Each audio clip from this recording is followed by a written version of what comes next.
What's up, guys? Welcome back to Chasing the Shutter. Charles here again for another week, and I'm gonna be honest with you, kinda went to shit. The plan was to get a Milky Way photography shot over the Lake of the Woods Lake, which is a lake in southeastern Oregon, and absolutely failed miserably. It was the first time ever doing a Milky Way shot. Definitely harder than I thought it was going to be completely honest.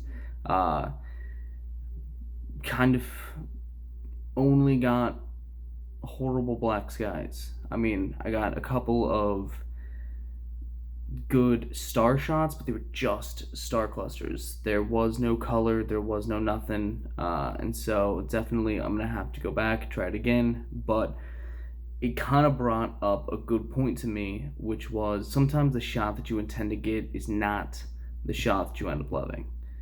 Uh, that's kind of exactly what happened this time. I intended to get the Milky Way shot, but what ended up happening was I was out pushing the boat out for my dad, and as soon as I get him going, he pulls away.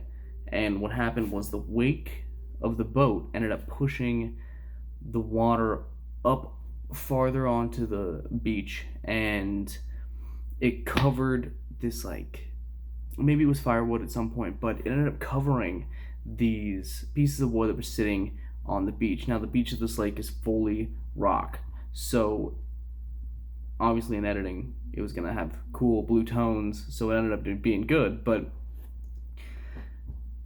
as soon as I realized it was gonna be a good shot, I sprinted over, grabbed my camera, laid down, click, click, click, shot it, ended up loving it, even though it was like a random shot that I didn't even expect to be good, to be completely honest with you. I left my camera on full auto and just as quick as I could, hit it before the water came back up and covered it. And it ended up turning out really great. So this week is me taking that shot, going down there, the adventure that I took when I was down there. And I hope you guys enjoy it.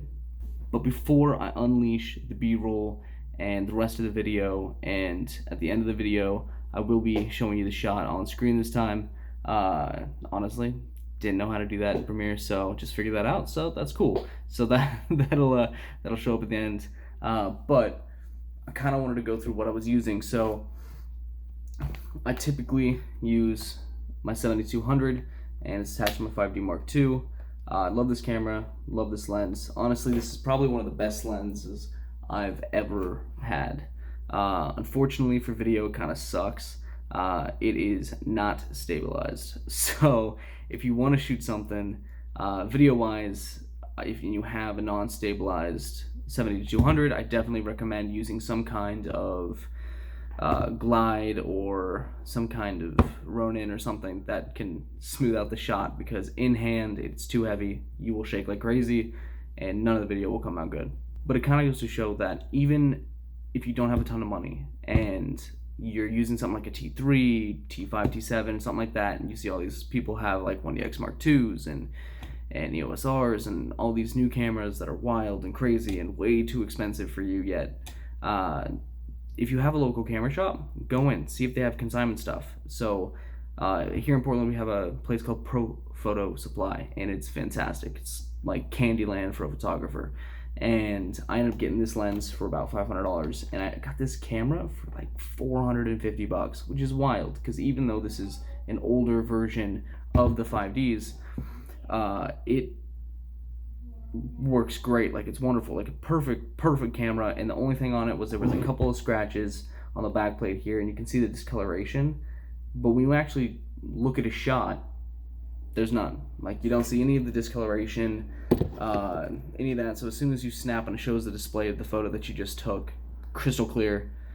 Everything on it works great. Haven't had any issues at all. Came with an extra battery and everything, and it was shy of $500. It was $350, $400, something like that. I've had it for quite a while, but I love it. So if you are discouraged because you don't have the money to pick up like the brand new lenses and the brand new cameras, you don't have to. these cameras were good and have been good for a long time. They're going to stay good. So just because you don't have the newest thing doesn't mean that you're not going to be able to have incredible shots. And if you're worried about like portraits or something like that, and a client not thinking that you have the equipment that's needed for it, they don't know.